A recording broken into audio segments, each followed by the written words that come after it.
I ain't gonna lie, I can't believe I'm saying this, but I pretty much 100% this game. Me of all people. Now, I didn't truly 100% it. I only did one playthrough. I didn't do the playthrough in the higher difficulties, but I literally did everything that the base game and all 3 DLC had to offer. All the Taskmaster challenges, the Screwball challenges, the landmarks, the secret landmarks with that you had to use a little suit mod for. I did everything this game had to offer, and it didn't feel like I grinded for it, and that's a good thing. I didn't look up anything, didn't take any shortcuts. I literally just enjoyed this game so much that I want to get everything that I could out of it. Spider-Man is one of those games, if you have the means to play it, meaning if you have a PS4, if you have a PC, you should probably get to it. Prior to me playing this, I've only played like 2 other superhero games, and there was Arkham Asylum and Arkham City. And I love those games to death. Spider-Man is literally those games, but more refined and like way bigger. So this game was pretty much made for me, I'm not gonna lie. There's a lot of love I'm going to show this, man. And there's a lot to talk about with this game. So pull up a chair, let's top it up. You know, Spider-Man was cool, I guess.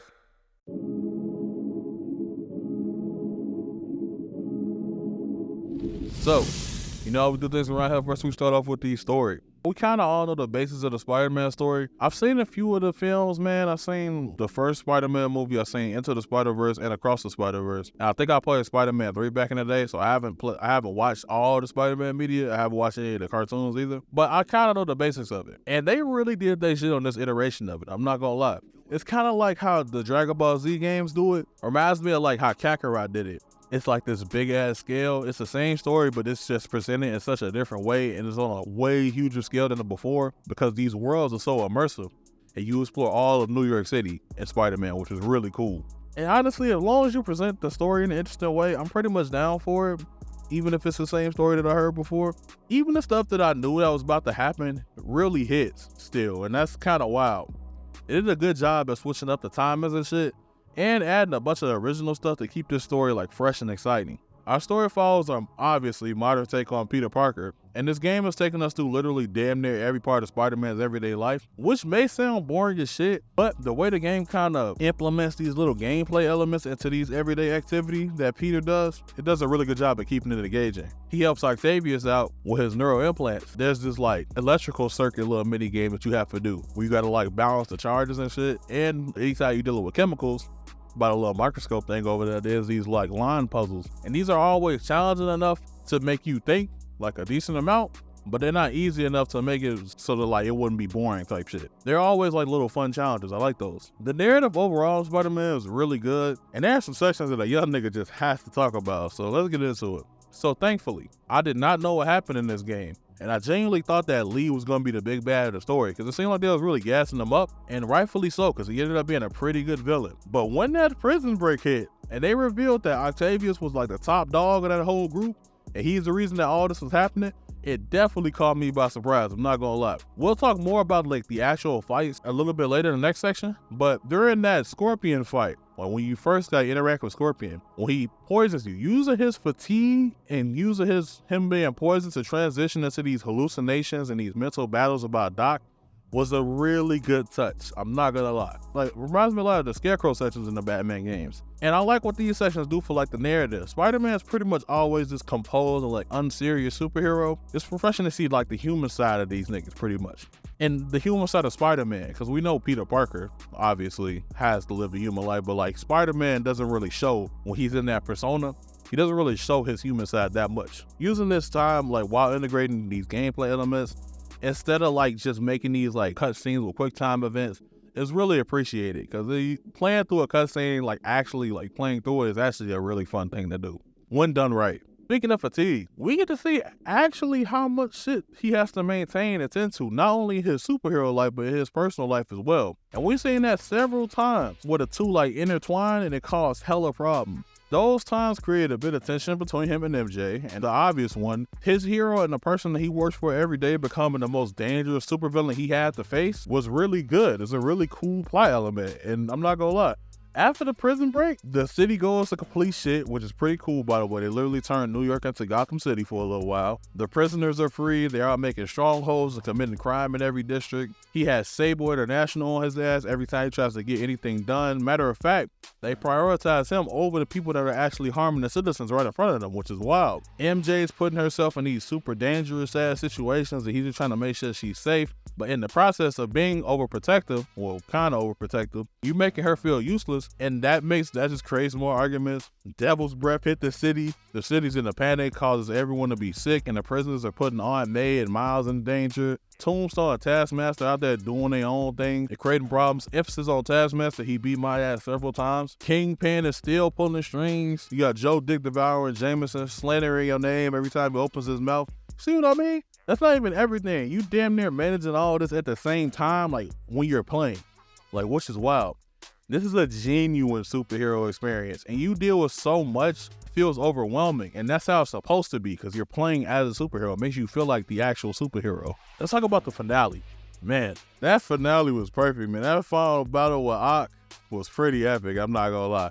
It was a bit difficult too. After you beat him, he calls you Peter, and I was like, okay, I didn't think too much of it. I was like, wait, Peter? This nigga knew the whole time? And I was under the impression that like the influence damn near changed everything in his mind, but apparently it didn't, and Peter is pissed. Rightfully so, because he literally just tried to bomb that nigga like an hour before this. He beat his ass after the Lee fight, and he got him jumped at Rikers, and he put his loved ones in danger. That final goodbye was satisfying, but it was pretty heartbreaking, because you kind of see Doc trying to get Peter to come to his side and have it be like old times, but kind of like in a maniacal way. You could tell that Peter knew that his hero that he looked up to for all these years is gone for good, and it's hurting him a lot. And if you thought that that's what a sad shit is,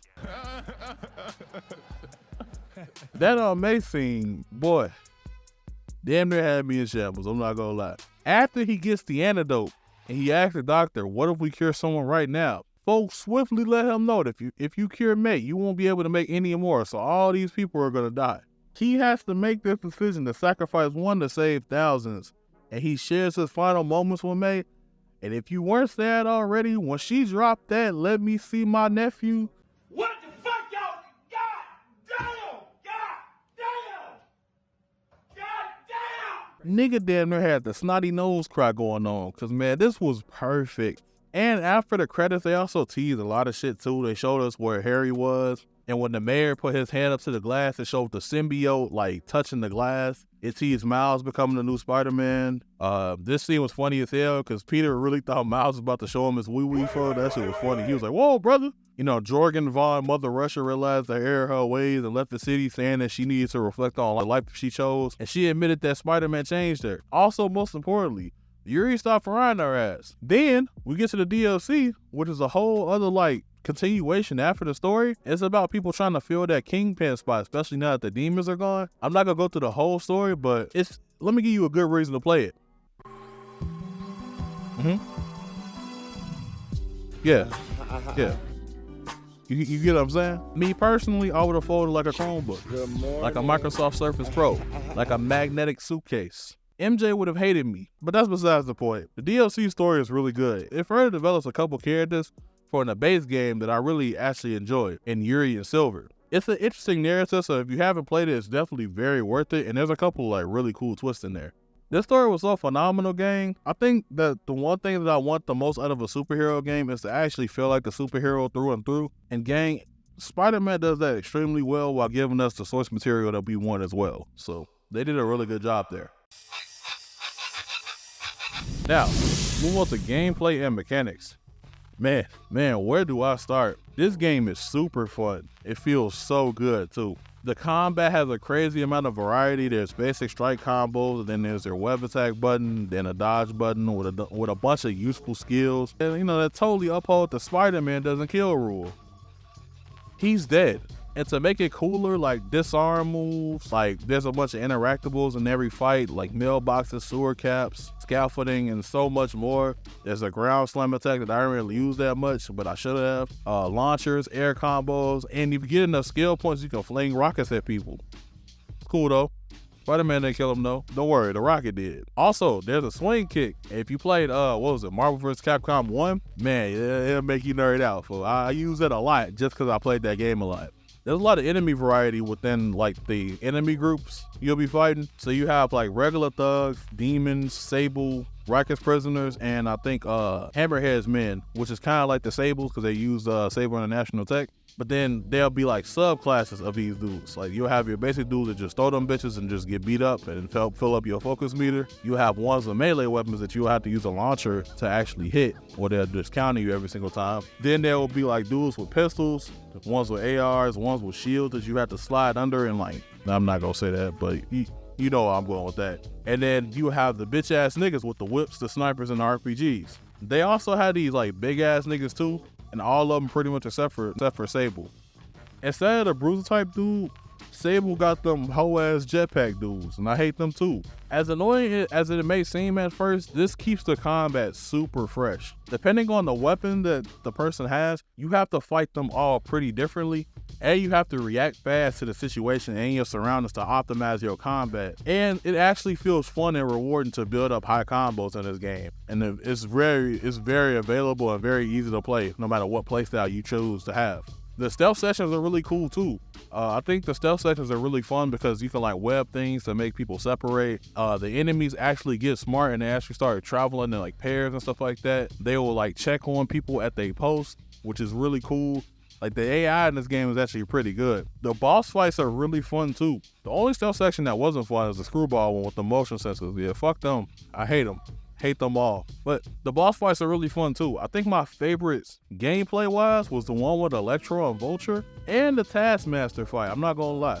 Just because of the difficulty curve. And in the final fight with Octavius, of course. With those three, like, those are the three that I enjoyed the most, in my opinion. Now that we talked about everything else, let's talk about the best part of the gameplay of this game. Just swinging around New York never got old through my entire run of the game. I rarely used the fast travel thing. I think the only time I used it when I was trying to finish all the crime events. I think that was the only time. For the most part, I just swung around the city to get to the next area, and man, it feels so good to swing around New York because there's so much to do around there. There's pictures of landmarks to take. There's spontaneous crime that's completely optional, by the way. But the game is so fun that it makes you want to stop and do it because it makes you feel more like Spider-Man, which is the goal of the game. There's these strongholds where horde mode starts if you alert anyone with waves of enemies and shit. There's the Taskmaster challenges, the screwball challenges. There's the side missions, and basically everything you would want to do as Spider-Man. They actually did something pretty ambitious too in this game. And they actually had us play as other characters in the Spider-Man universe in stealth sections in the game too. I'm not gonna lie. Initially, I did not like this idea at first, but some of these shits literally turned this shit into Resident Evil. My favorite one by far is the one with Miles when he was looking for medical supplies and antibiotics, and when he was getting pursued by Rhino. This shit was terrifying because it made you feel completely powerless, and boy, it scared the hell out of you because when he was pursuing you, it was wild. Especially like when he was like under that little grate thing and he was just waiting at the top for you, like, bro, get your big ass on somewhere. I think these are a really good break from all like the combat and the swinging around. It's pretty cool because they kind of changed like the entire genre of the game, which is wild to me. But I really like these sessions now. I didn't really like them before, but if they're done well, they're really good. Overall, I think the gameplay was so good in this game that it kind of turned to like a damn near might as well 100% this bitch, like right in the middle of the playthrough. And it didn't overstay its welcome throughout the whole 30 hours or so I put into it. I definitely see myself going back and swinging around New York City in the future though, I'm not gonna lie. Like, it's really that fun. Gameplay is really good in this game.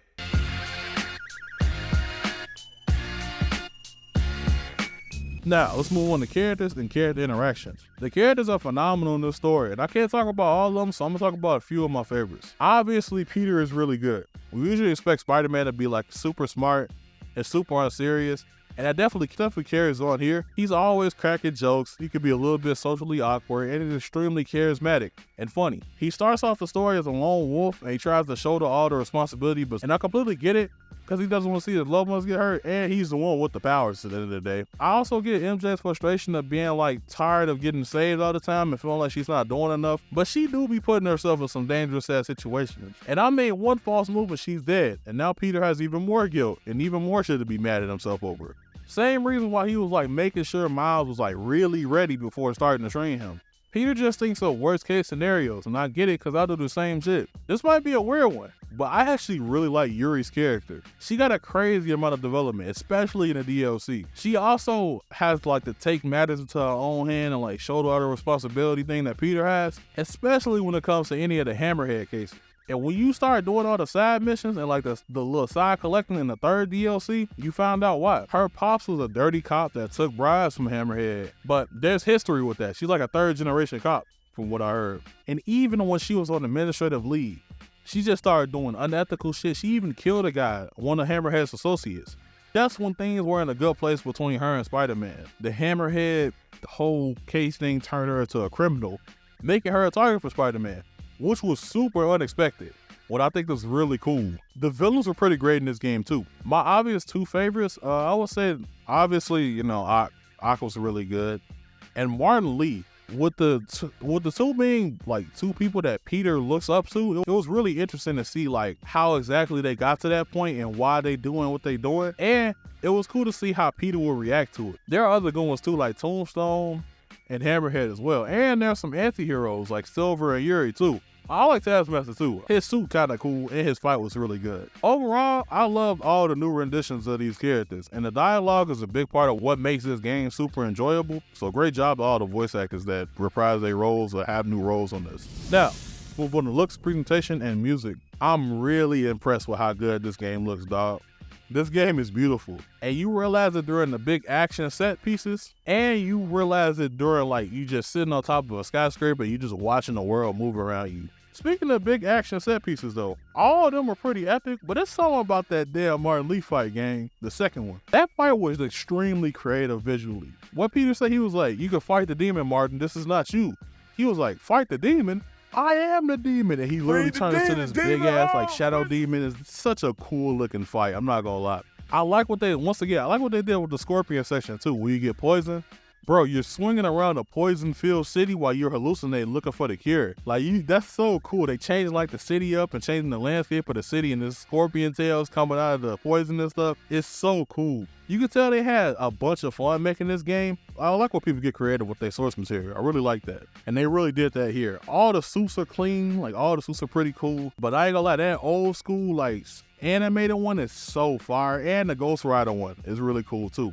The suits are really cool. And it feels worth it to do like the actual challenges to get them, because some of them are really cool. The music in this game feels ripped right out of like an MCU movie, and that's a really good thing. There's not a better soundtrack to be Spider-Man to. So great job on all the musicians that worked on this. Y'all did a really good job. Overall, like I said earlier, what I wanted from this game is to feel like Spider-Man, and gang, Insomniac Spider-Man really passed that with flying colors. It's insane how good this game is and how cinematic this game is. This is the best superhero game I played so far, so 1000% looking forward to playing Miles Morales, and I'm waiting for number 2 to drop on PC. If you haven't played this game, go ahead, and I don't mean walk, run, nigga. Like, play this. This is a really good game. But that's all for me, man. As always, man, y'all have a great day, man. Love y'all, man. Peace. And montage time.